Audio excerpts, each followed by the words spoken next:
একদিন এক ছোট্ট সুন্দর বিড়ালছানা খুব আনন্দে তার সাইকেল নিয়ে গ্রামের রাস্তায় চালাচ্ছিল।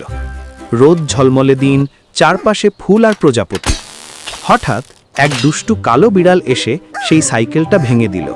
সুন্দর বিড়ালছানা কাঁদতে কাঁদতে বাসায় ফিরে গেল। মা বিড়াল দরজার সামনে দাঁড়িয়েছিল।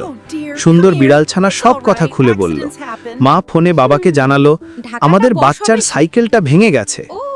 বাবা বিড়াল তখন গ্যারেজে কাজ করছিল।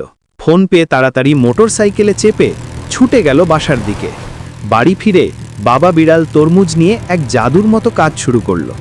করাত দিয়ে ছোট্ট ছোট্ট তরমুজ কেটে ঝালাই দিয়ে বানিয়ে ফেলল একদম নতুন তরমুজ মোটর সাইকেল।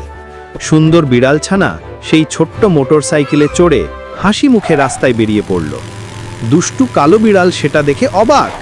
সুন্দর বিড়ালছানা শুধু হেসে বলল, দেখো আমার বাবার বানানো তরমুজ বাইক।